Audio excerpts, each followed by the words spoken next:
Salam. Alhamdulillahirrahmanirrahim.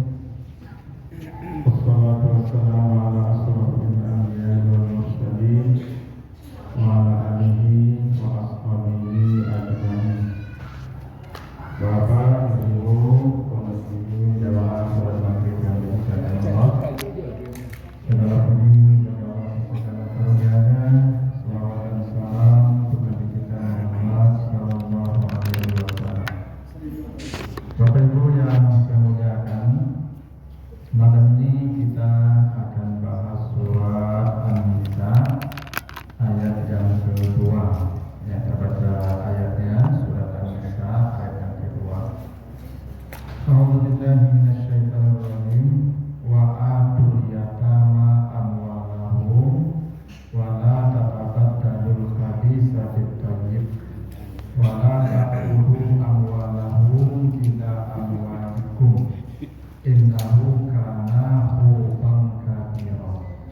Artinya, dan berikanlah kepada anak yatim itu harta mereka setelah mereka dewasa sebanyak yang ditinggalkan bapaknya, dan jangan kamu mengganti harta mereka yang baik dengan yang buruk, dan jangan kamu memakan harta mereka dengan mencampurkan harta kamu dengan harta mereka. Sesungguhnya yang demikian itu adalah dosa yang teramat besar. Jadi Allah menyebut ada istilah huban kabira, dosa yang teramat besar. Nah, dosa itu bahasa Arab atau dalam Al-Quran istilahnya banyak. Ada yang disebut dengan khati'ah. Jadi khati'ah itu dosa juga. Ada yang disebut dengan sayyi'ah. Nah, sayyi'ah itu dosa juga. Ada yang disebut dengan zambul, itu dosa juga. Ada yang disebut dengan ismun, ya, itu dosa juga. Ada yang disebut dengan hubun. Nah, hub itu dosa besar. Jadi sebenarnya kalau disebut kata hub, itu sudah besar rasanya. Allah sifati lagi dengan kabirah, huban kabirah, dosa besar yang sangat besar. Mana menjelaskan itu? Sebenarnya hub itu sudah dosa besar, dan dikasih sifat besar pun dia sudah dosa besar. Tapi dikasih juga sifat dosa besar yang teramat besar. Ini menunjukkan ini dosa yang jangan pada dianggap ringan, pada dianggap sepele. Ini dosa yang teramat besar. Apa dosa yang teramat besar itu? Tiga. Satu, tidak menyerahkan harta anak yatim setelah mereka dewasa sebanyak yang ditinggalkan bapaknya. Dua, menukar harta mereka yang baik, ya, ditukar dengan yang tidak baik. Yang ketiga, memakan harta mereka dengan cara mencampur adukan harta kita dengan harta mereka. Ini tiga dosa besar terkait dengan harta anak yatim. Nah, karena itu Bapak Ibu jangan pernah menganggap enteng ya masalah harta anak yatim. Karena dosa yang teramat besar. Bahkan di surah An-Nisa ayat ke-10, ya, orang yang makan harta anak yatim itu kekal dalam neraka sa'ir. Ya, innal ladzina ya'kuluna amwalal yatama zulman innama ya'kuluna fi butunihim nara wa sayasla sa'ira. Yang makan harta anak yatim itu kekal dalam neraka sa'ir. Nah, sebelum kita jelaskan ketiga dosa ini, ya, tiga dosa besar ini, kita bahas dulu apa itu yatim. Apa itu yatim? Ya. Sebelum kita jelaskan ketiga jenis dosa-dosa ini yang terkait dengan harta anak yatim, apa itu yatim? Yatim secara harfiah, secara bahasa, artinya infirat. Infirat itu artinya yang sendiri. Nah, Jadi yatim itu artinya sendiri, itu yatim secara bahasa. Secara istilah, ya secara terminologi saya, yatim itu adalah anak yang belum mencapai usia baligh yang ditinggal mati oleh bapaknya. Itu yang yatim. Jadi dalam agama ini Ibu yang disebut anak yatim itu anak yang belum baligh dan bapaknya mati, itu yatim namanya. Karena kalau dia mati bapaknya belum baligh, maka dia akan sendiri hidupnya. Itu disebut yatim. Karena itu yatim itu ada perbedaan. Yang mati bapak, yang mati ibu tidak disebut yatim. Tidak juga disebut piatu. Tidak ada istilah piatu dalam agama. Tidak ada. Karena yang wajib disantuni itu anak yatim saja. Anak yang mati ibu tidak wajib disantuni. Ini Ibu. Kenapa yang mati bapak disebut yatim sendirian? Sendirian tadi kan artinya. Ini kita bicara aturan agama nih, kita bicara adat nih agama. Kalau seorang laki-laki mati, dia punya anak yang belum dewasa, maka anaknya akan sendirian hidupnya. Kenapa begitu? Pertama bapaknya mati, berarti yang kasih nafkah anaknya lagi kan bapaknya udah mati. 4 bulan 10 hari setelah bapaknya mati, ibunya akan dijemput kembali oleh ayahnya, ayah ibunya itu, atau saudara laki-laki ayahnya. Karena itu karena perempuan ini sebelum menikah dia milik ayah, setelah menikah milik suami, mati suami kembali ke ayah. Jadi itu aturan. Jadi habis idahnya dia tinggal di rumah suaminya, dia mati itu 4 bulan 10 hari sampai idahnya, dia tidak boleh dikeluarkan dari rumah itu. Tapi setelah 4 bulan 10 hari bapaknya akan jemput perempuan tadi, dibawa lagi ke rumahnya, atau saudara laki-laki yang dijemput, dan ini perempuan dinikahkan kembali dengan laki-laki baru. Ini ada bapak apa? Ini saudara ada bapak ada? Itu pakai yatim tadi sendiri. Itu siapa nyepui deh? Kalau pasti punya wali, mungkin saudara bapaknya, mungkin pokoknya pasti ada wali perempuan dan mungkin tidak ada wali. Ya, dan mungkin sebatang kara gitu. Maka dia diambil kembali oleh walinya. Ya, wali itu siapa yang tanggung, yang menanggung dia, yang menikahkan dia kalau dia menikah. Maka perempuan tadi diambil kembali oleh walinya, dinikahkanlah dengan laki-laki yang baru. Nah setelah ini perempuan dinikahkan, karena dia tidak mungkin siapa yang menjamin hidupnya, mungkin bapaknya sudah tua. Nah mungkin dia menjamin perempuan, maka dijadikan suami baru penjamin hidupnya. Setelah perempuan ini menikah, maka suaminya bawalah istrinya kemanapun dia pergi, dan anak-anak tidak boleh ikut istri. Anak-anak tidak boleh ikut ibunya, maka tinggallah dia sendiri. Sebagaimana cerita Ashabul Kahfi, cerita Nabi Musa dan Nabi Khidir. Ketika memperbaiki rumah yang hampir roboh, kata Nabi Khidir, kenapa rumah ini saya perbaiki? Rumah milik 2 anak yatim. Jadi kalau kini kan ada itu Pak. Nah kita bicara agama, ini bicara aturan agama. Ya, kalau ada lain soal, kita bicara aturan agamanya begitu. Bahwa Bapak Ibu tidak melaksanakan itu lain soal, kita kan bicara aturannya. Secara syariat perempuan itu ada pemiliknya. Pemiliknya bapaknya, suaminya, atau bapaknya balik itu seorang laki-lakinya.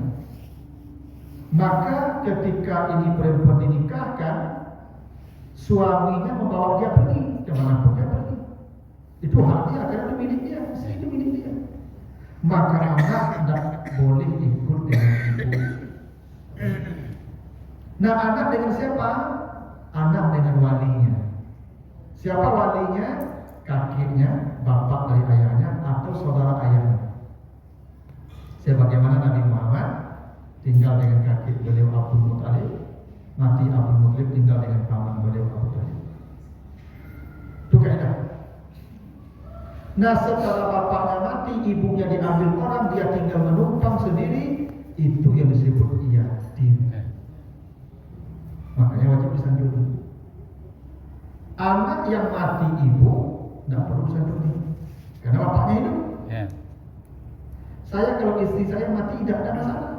Saya punya penghasilan, saya punya pekerjaan, saya punya rumah, saya punya segalanya. Anak saya tidak akan bermasalah. Aman? Tidak perlu anak saya disantuni. Oh, saya menikah lagi dengan perempuan baru, ya tidak ada masalah. Istri baru tanggungan saya, anak tanggungan saya, tinggal di rumah saya. Saya bilang sama istri saya yang baru, ini anak saya, tanggungan saya. Engkau istri saya, tanggungan saya, tinggallah di rumah saya, semua saya kasih belanja. Tolonglah akur dengan anak saya, anggap dia anakmu. Oh, bercakap panjang saja anak aku, akur kan? Kamu bukan, berarti baru kalau mau kecil akur gitu. Belanja aku jamin aku sana. Tidak ada cakap panjang, bukan? Ganti. Karena kalau anak bapaknya terlindungi. Masalahnya gini, bahkan begini dulu, kalau cerai hidup, saya bercerai hidup dengan istri saya, anak dengan saya, bukan dengan istri saya. Karena anak itu milik ayah, itu makanya bin fulan. Karena yang punya tanaman, yang punya benih, bukan yang punya lahan. Kaidahnya begitu, tanaman milik yang punya benih, bukan yang punya lahan. Kalau lahan menumbuhkan saja. Itu makanya ibu, apa punya lahan itu diberi kurang lahan atau sawah misalnya, siapa wajib menghilangkan? Saya punya benih. Kalau benih dari yang punya lahan, ini wajib zakat. Kalau benih dari yang menanam, dari yang menggarap, ini wajib zakat. Kalau tanaman dihitung milik yang punya benih. Lahan enggak ya? Itu makanya anak itu milik ayah. Itu makanya anak dalam ayat dalam Al-Quran disebut maulud lahu, ya. Di surah Al-Baqarah 233 itu ayat disebut al-maulud lahu wa 'alal maulid lahu kiswatuhunna wa rizquhunna bil ma'ruf. Anak, semua anak yang dilahirkan milik ayah. Itu makanya kalau cerai hidup anak jaya dan ibu jaya. Jadi misalnya ini kan banyak artis cerai itu, seperti Mbak Ibu Wong. Nah, memang begitu, anak Mbak Ibu masih Mbak Ibu Wong kan? Imam betul kan? Dulu Ahmad Dhani, jadi anaknya, jadi ini betul. Anak, jadi anaknya, jadi ini memang begitu kan? Nah, iya itu tentu. Memang begitulah. Kan untuk dipilih sana. Di sini kan WA, secara syariat anak itu milik ayah. Karena pengadilan bukan berdasarkan hukum Allah. Ya benar agama nggak tahu kenapa begitu. Coba baca nanti di Al-Baqarah 233. Al-Baqarah 233 itu perempuan berhak untuk menolak menyusukan anaknya. Misal gini, kamu ceraikan istri kamu dalam keadaan hamil tua. Besok pagi lahir anak idah istri aku habis langsung tuh. Nyo hari melahirkan tuh boleh menikah juga tuh. Idahnya habis. Anak, enggak. Anaknya dia kamu boleh kau anak udah. Kamu lah menikah, bukan menikah deh. Tuh baca anak kamu kamu carikan ibu susu. Wah iya deh. Aturan macam sudah apa begitu. Kalau istri saya ceraikan karena hamil tua nih, malam ini saya ceraikan. Kata dua besok dia melahirkan, idahnya habis. Idahnya habis. Hamil tua. Hamil idahnya sampai melahirkan. Maka besok pagi istri saya boleh menikah dengan orang lain. Hamil tua bisa diceraikan. Hamil tua bisa diceraikan. Sedang hamil boleh diceraikan. Yang tidak boleh sedang haid diceraikan. Sedang hamil boleh diceraikan. Semalam-malam ini saya ceraikan, besok anak saya lahir, idahnya habis langsung. Dia boleh menikah dengan orang hari melahirkan pun. Walaupun bergaul setelah habis nifas. Tapi dia boleh menikah. Karena habis idahnya. Anaknya bagaimana? Nyogek kamu, anakmu. Kau anak udah Allah. Boleh menikah lagi. Anak saya itu saya carikan ibu susunya. Karena urusan saya anak saya, bukan urusan istri saya. Dia dengan suaminya urusannya. Oh kalau dia menikahnya, itu itunya nak menikah dia lah sebagainya itu anak aku anggotanya tu tolong susukan anak apa. Jadi kawan barang sebulan. Nyatanya tu kan barang sebulan dapat bayi yang barang kau minta 10 juta, dia tahu 10 juta. Hendak jadi begitu. Nah, tak ada. Ya, tak ada ke Papua tu kawan, tak boleh jadi sini mana. Dan anak tu dah ada anak awak. Ini juga lahirkan tapi dia tahan. Berarti ada sila ibu mengantarkan anak. Enggak. Yang ada tu ayah menelantarkan anak. Yang ada anak. Nah, ada ibu menelantarkan anak, kan ibu satu suami barunya. Jika punya tu ibu pun suaminya di Malaysia dan pulang kan? Ya. Ada salah kan? Ya, dah salah ya. Karena memang urusan anak, urusan ayah. Sampai dia selesai menyusu, memang urusan ibu. Tapi setelah selesai menyusu, 2 tahun urusan ayah ada urusan. Kalau diceraikan dalam masa penyusuan, bayi istri itu deh, mantan istri itu bayi itu mah nggak mau berain mau menyusun. Ini lah orang lain, profesional namanya nih. Jadi ibu pun tidak dosa kalau meninggalkan anak. Ini ibu mati suami ibu, anak ibu ketek-ketek, ibu menikah, dapat jodoh, itu dibawa suami ibu, dibawa ibu jauh. Itu anak ibu tinggal, saya dah ibu urus, tidak urus ibu. Saya merusuk walinya itu kalau diurus, kakinya atau saudara ayah. Nanti kalau besok Pak Awi punya nak nikah kan? Ayah lah menikah ibu kalau tidak menikah ibu urus anak ibu itu sedekah ibu paling besar. Karena tidak ada kewajiban ibu ke anak ibu, kewajiban anak itu walinya. Kewajiban itu laki-laki sebenarnya. Mertua ibu yang meninggal suami ibu tidak ada saudara laki-lakinya. Ini bu aku mati ya di kamu, adik aku laki-laki mati, anaknya ketek-ketek. Habis iddah istrinya, anakku aku tanya kok, anakku kau kamu. Ayah aku kau nikah, bawa anakku sudah. Boleh? Kamu bawa anakku? Oh, tak aku dah kau nikah, aku kau maafin anak. Barang belanja itu sudah, cok, bawa bayi. Makanya laki-laki itu dapat warisan banyak itu urusan masalahnya itu. Tanggungan ambu ibu, istri ambu, anak ambu, apa ambu, ama ambu, usaha usia ambu, usaha laki-laki ambu, anak laki-laki, anak dari usaha laki-laki ambu, usaha ambu. Tidak mudah dari laki-laki itu Pak. Makanya kan sebagai dakwah apa ibu punya masalah dakwah. Mati suami aponya saudaranya, anaknya ketek-ketek, jangan lagi melanjut oleh jadi cinta. Ya. Itu dosa tuh. Karena tanggungan dia. Dan ibu jangan pernah marah pula kalau suami ibu kasih belanja ke anak saudaranya kalau yang mati. Kalau ibu suka gitu. Suaminya bagi belanja ke anak adiknya yang mati itu. Dia minggu bagi belanja. Biar sama ibu. Maka kalau anak orang bagi belanja ke minggu. Anak orang tadi tanggungan ini wali dia. Wali itu tidak menikah karena urusannya menjamin hidupnya sampai balik. Sampai balik urusan itu. Tidak sampai balik. Balik itu kalau laki-laki mimpi basah, perempuan balik dulu orang tidak sekolah loh. Perempuan kalau lahir nikahkan lagi kalau suaminya nih. Laki-laki kalau lama mimpi basah sampai kalau dulu orang yang pulang orang. Dia tidak dor, dia jamin hidupnya, dia jamin hidup orang. Tapi sampai balik yang memberikan nafkah itu walinya. Kalau tidak berdosa, tanggungan itu. Nah itu kenapa yang mati bapak yang disebut yatim, yang mati ibu disebut yatim. Itu makanya bapak ibu, kok infak kota anak yatim itu? Itu hak yang mati bapak itu. Yang mati ibu, suruh bapaknya tanggung jawab. Ayo itu masalahnya. Mati istrinya itu juga menikah, dia cari-cari anaknya. Itu tidak anak yatim, itu anak terlantar. Ya, Pak. Kalau terlantar nggak mau negara.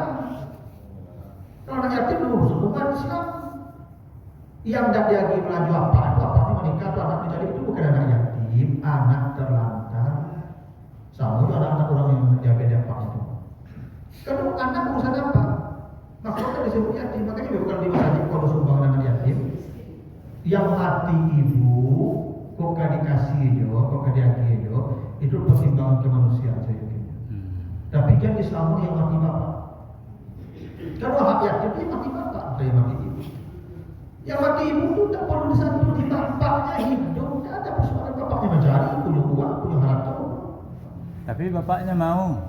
Hah? Bapaknya mengharapkan bang itu. Bapaknya minta lah. Minta pula dia. Kita doanya minta doanya. Dia bilang sedih anak saya nggak dapat uang anu katanya. Nah, itu santunan namanya itu orang miskin atau terlantar, bukan yatim namanya. Karena konsep yatim yang mati bapak. Ya. Konsep yatim. Ustaz, Ya. itu kan menurut syariat Islam itu kan Ustaz. Ya. Nah, kalau di Minang kok Ustaz, Nggak kan bisa. kebanyakan. Ya. Nggak bisa minum. Ini wak rajo laki bini Hmm. membuat rumah Ustaz. Hmm. Terus suaminya meninggal. Bagaimana status rumah? Ya Dan kalau itu di tanah pusako kan kebanyakan kan itu Ustaz. dia ke rumah.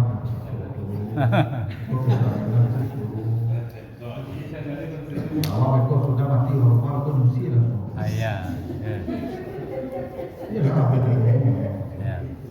Maka saya pernah memberikan rekomendasi itu membeli rumah dan dana usaha pun tidak boleh.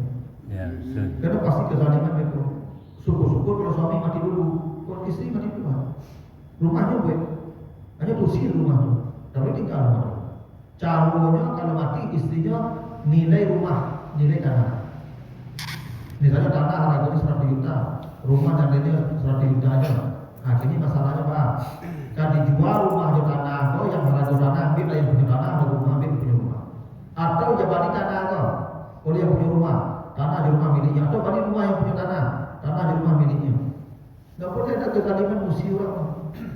Ada tanah pusako, nggak boleh mau rumah itu. Ya. Ya cuma di tanah, tanah pusako. Kalau nak hibahkan tanah itu, dia jadi pusako status hibah. Nah masalahnya kalau suami bekerja, suami istri bekerja, nyampe rumah baru dalam hukum bilasi hukum Islam Indonesia, rumah itu dibagi dulu. Separuh milik suami, separuh milik istri. Kalau mati suami dulu, ambil separuh milik istri, dari yang separuh istri dapat 1/8, yang sisanya untuk anak-anak.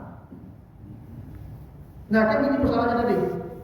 Saya mati, anak saya kecil-kecil, saya punya harta, berarti harta ini kan harta anak saya. Ya nak? Istri saya ambillah haknya 1/8, 7/8 milik istri anak-anak saya. Kalau bapak ibu saya tidak ada lagi. Nah harta yang 7/8 ini misalnya 100 juta saya meninggalkan harta. Istri saya ambillah 12 juta, kurang lebih sedikit 12 juta. Berarti 70 berapa 80 juta sekian ya. 88 juta.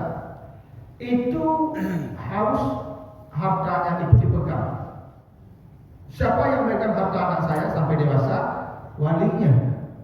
Siapa walinya? Bapak saya atau saudara laki-laki saya. Istri saya setelah saya mati dikumpul harta semua, panggil bapak saya, panggil saudara saya. Pak, udah almarhum meninggalkan harta sekian. Hak aku 1/8. Hak apa 1/6 dengan ibu gitu. Aku untuk anak-anak saya. Apa wajib harta anak-anakku sampai dewasa? Apa aku wajib memegang harta anakku sampai dewasa? Nah, kalau dewasa, serahkan sebanyak yang ditinggalkan bapaknya. Tidak boleh berkurang 1 sen pun. Kalau berkurang tidak sebanyak itu disebut dosa besar. Banyak. Itu biayanya Pak. Biayanya bukan dari harta yang ditinggalkan bapaknya, tapi dari harta bapak saya dan saudara saya. Itu biaya mereka sampai dewasa. Jadi pakai harta bapaknya itu dipakai sampai berlanjut sampai berdewasa. Itu perintah Allah sebanyak yang ditinggalkan bapaknya serahkan setelah dewasa. Maka ini tak ringan ngurus orang yatim. Makanya kata Nabi, untuk perkembangan konsepsi bapaknya itu wali. tapi kembali harap walinya. Ya mau begitu aturannya itu kan aturan dari jangan tidak diserahkan kepada mereka harta mereka setelah dewasa. Berarti setelah dewasa akan diserahkan kepada kita harus mudah usah. Coba berlanjutnya hari-hari sampai misalnya hingga umur 20 tahun loh. Dewasa umur tujuannya kan ada 2 tahunnya itu Pak. Ya. Sampai harap toko bisa diserahkan gini. Ya dengan harta walinya dia hidup. Dengan harta kakeknya atau dengan harta orang. Ya. Umpamanya kan ada 3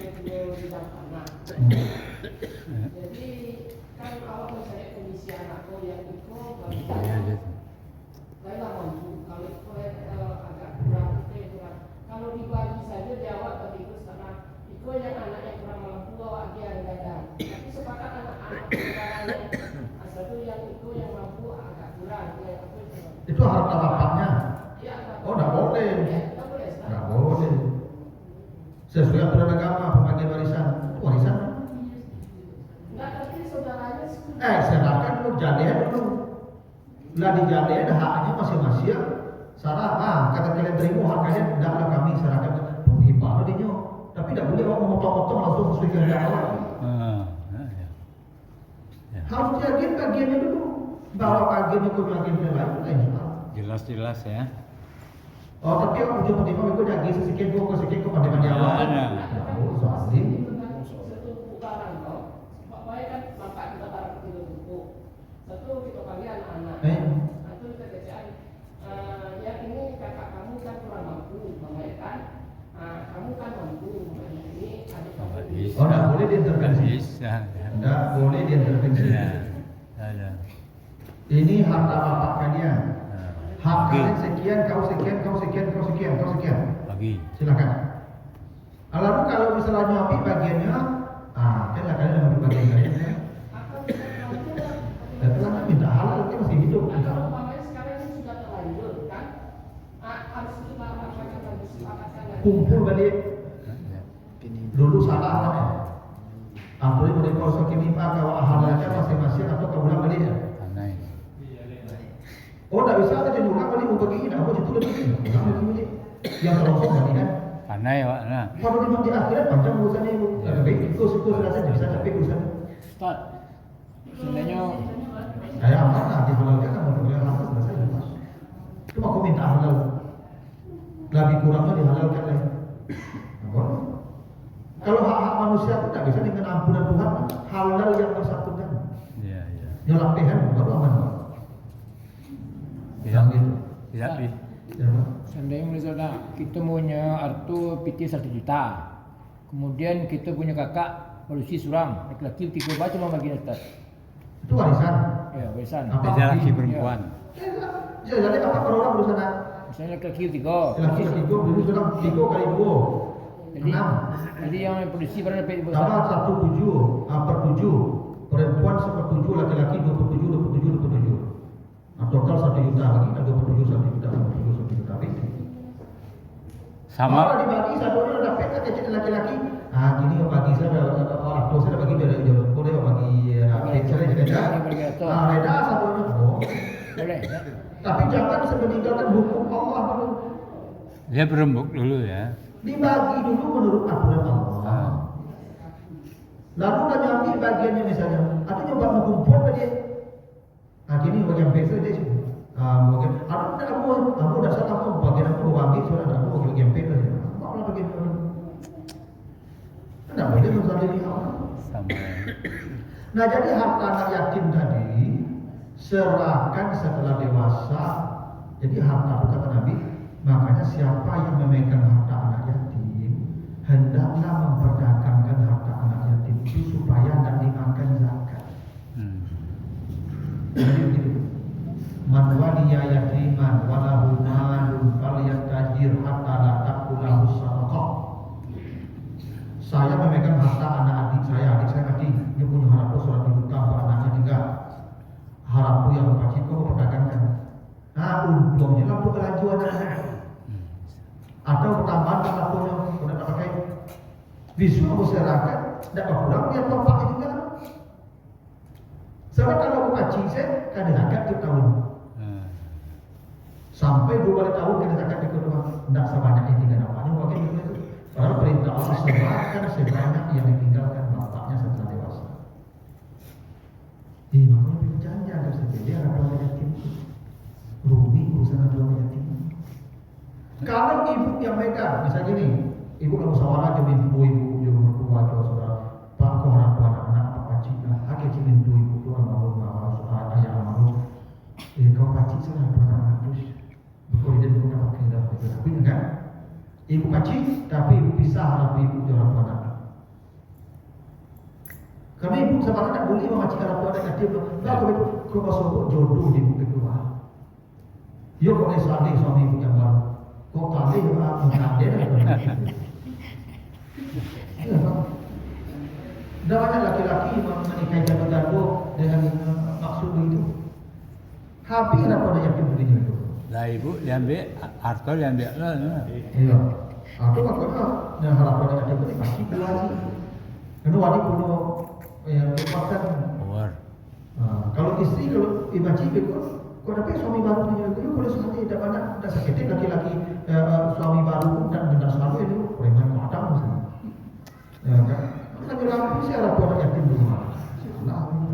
Preman cangok lagi.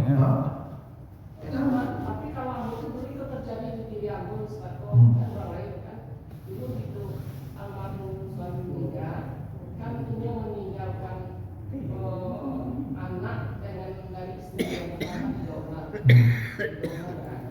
Sejak itu kan bapak meninggal, ya tentu saya ingin sanggup, saya tahu Ini ada huruf-huruf ini Quran yang dibaca. Jadi saya ingin, karena saya tahu anak yang kita ini kan lain-lain katanya kan. Jadi anak yang pertama itu sangatlah ekonominya sangatlah susah lah gitu kan. Yang menengah, yang nomor dua yang menengah, yang nomor tiga itu mampu. Jadi setelah Ada pengaruhnya mampu atau tidak? saya kumpulkanlah anak-anak yang ketiga itu. Tapi saya bilang gini, ini mbak ibu kamu istilahnya nggak mampu. Kita kasih ini Bisa. Mampu dengan mampu sama. tapi mereka setuju semuanya. Tidak ada. Ya kalau memang itu susah setuju memang dari hati, bukan karena sagan, bukan karena takui, ini tidak apa. Karena pembagian hak itu yang penting faradin, dia suka, dia reda, haknya mungkin dibagi ke yang lain yang susah. Tapi jangan itu yang dahulu ke depan.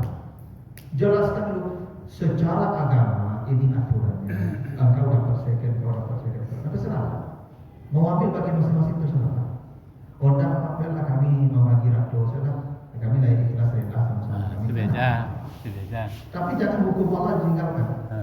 Mana tahu yang ada yang dari mereka. Oke, aku mau ambil bagian aku. Udah ke bagian lain aja. Nah, jadi ini haknya. Tapi kalau dari akunya memang setujunya kayak gitu, setujunya tahu gitu. Ya, tapi jangan itu dulu yang ditawarkan. Aku kalian payah, aku kalian mau aku bagi aku nendamu itu. Menurut aturan Al-Quran, agama mengatur kalian dapat segini, kau segini, kau segini, segini. Ah, sekarang mau diambil bagian bagaimana? Biarlah.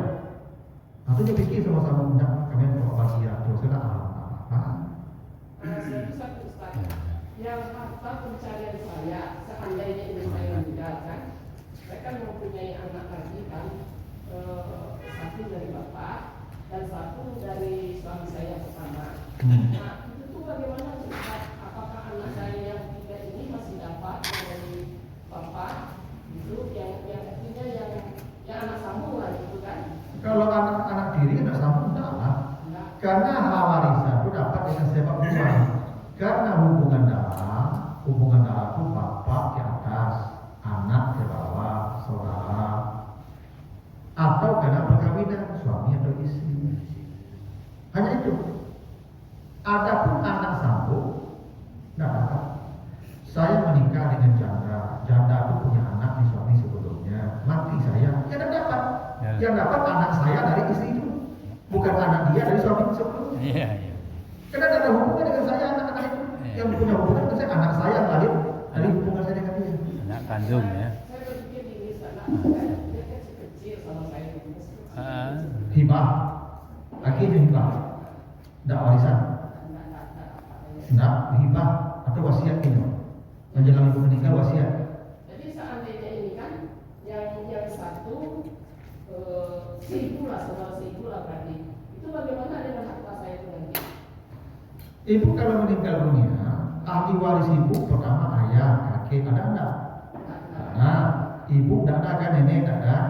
Oke, anak Anak ada. yang dari yang ibu lahirkan. Dia yang saya lahirkan. Nah, walaupun dari suami yang berbeda, walaupun suami ibu sampai Maaf contohnya gitu. Dari suami pertama mati kan, ada anak ibu. Kematika ibu suami kedua ada anak ibu. Suami ketiga ada anak ibu. Sama hak anak ibu semuanya. Jadi yang dari harta saya, anak si ibu gitu kan, berarti si ibu dia tuh kan, Iya. dari bapak kan. Iya. Jadi berarti pertanyaannya sama. Sama. Yang dari harta saya. Iya. Walaupun itu ya, walaupun itu suami ambil mati satunya dan semua suami meninggalkan anak ibu. Gila.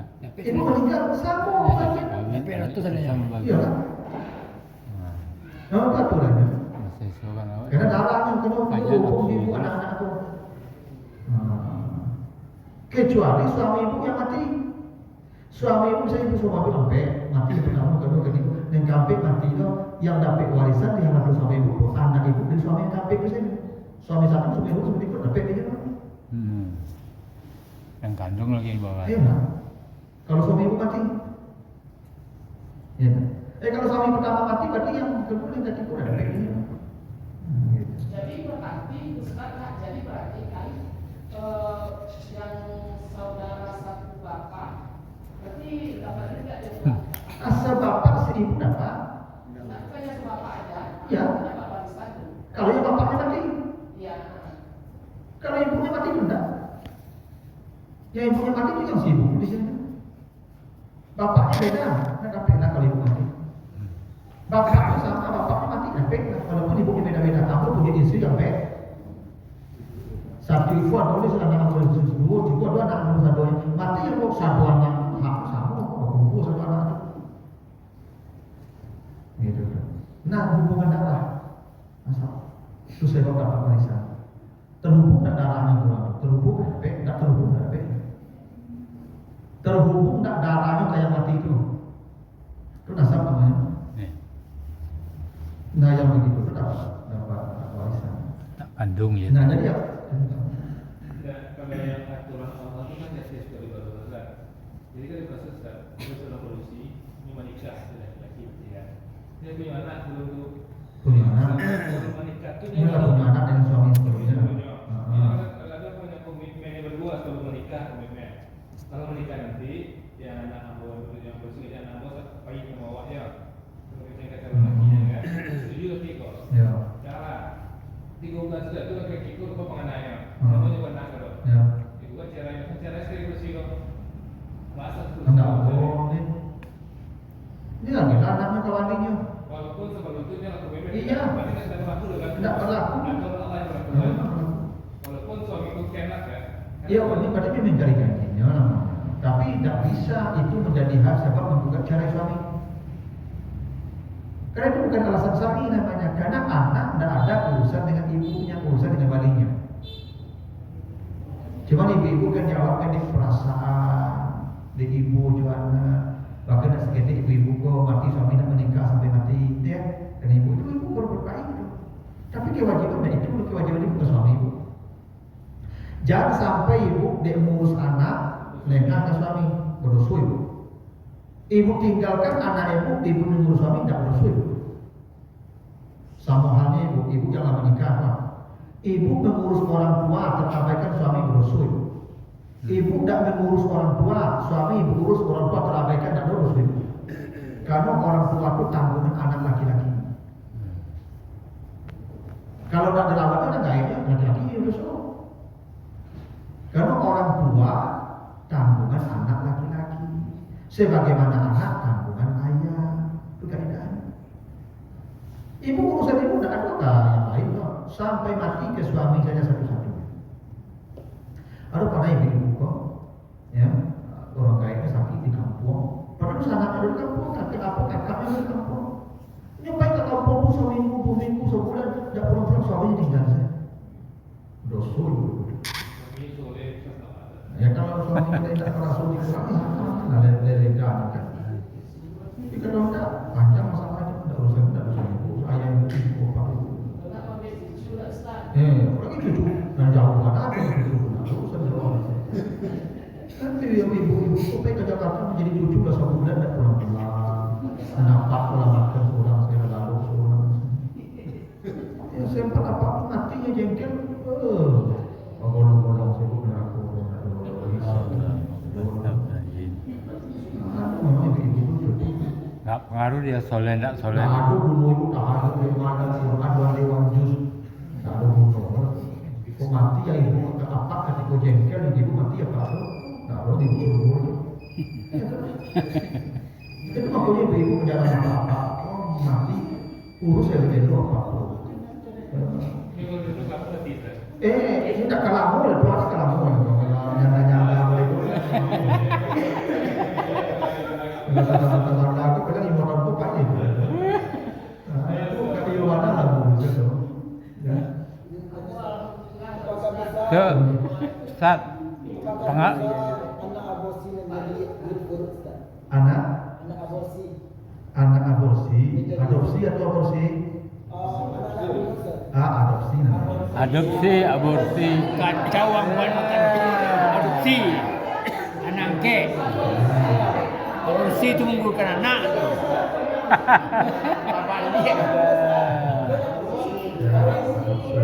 Anak Adopsi anak ke. Anak-anak ada sendiri. Enggak. Nanti baca di surah Al-Ahzab ayat 45. Surah Al-Ahzab ayat 45, anak angkat bukan anak kandungmu. Bahkan tidak boleh menyebut binnya dengan bin bapak angkatnya. Ya. Tapi binnya dengan bin bapak biologisnya, bapak yang itu terhubung dengan dia. Tidak boleh diganti nama binnya ke nama kita. Walaupun secara negara kita sudah jaga bayarnya. Tapi Seandainya Ustaz, kalau nggak tahu, umpamanya orang anak-anak dia itu kan namanya anak, kalau memang nggak tahu nama. Tahu ayahnya. bin Abdullah, Oh ya, nggak ya sama siapa yang membuat itu paspor. bin Abdullah. Tidak boleh bin kita. Nanti kalau dia perempuan menikahkan dia pada hakim saja. Tidak boleh. Mati kita tidak dapat warisan dia. Tapi dapat wasiat boleh. Hibah boleh. Dihibahkan hartanya semuanya boleh dibangkan. Harta saya hibahkan semua untuk anak angkat saya boleh. Harta dia Ketika itu ketika hidup pindah langsung mendapatkan ke anak ketika ketika meninggal hidup. wasiat sepertiga. Kalau meninggal nanti saya untuk anak saya. Aku wasiat sepertiga boleh. Itu semuanya. Saya semua. Kalau hibah boleh semua ketika hidup. Tapi warisan enggak. Karena tidak ada syarat, tidak ada cukup syaratnya hubungan darah atau hubungan perkawinan. Ini tidak masuk syarat. Bisa menjadi Zul Arab Ustaz. Tidak bisa. Bukan ini orang lain. Masa banyak bisa Ustaz. Tidak bisa. Dia harus terhubung secara nasab. Dan itu Ustaz dan itu Allah. Nah, itu dibaca di An-Nisa 11-12. Yang terhubung secara nasab. Nah itu dulu Bapak Ibu ya, mudah-mudahan manfaatnya. Lebih kurang maaf saya mohon izin karena saya ada kajian habis isya yang lain, jadi saya isyanya tunggu di sana. Kita ada isya bersama Bapak Ibu di sini. Subhanallah wa bihamdika, la ilaha illa anta, astaghfiruka wa atubu ilaika. Assalamualaikum warahmatullahi wabarakatuh. Waalaikumsalam warahmatullahi wabarakatuh. Itulah tadi ceramah Pak Dr. Sofyan Hadi tentang harta hibah, harta yatim piatu. Sekian, assalamualaikum warahmatullahi wabarakatuh.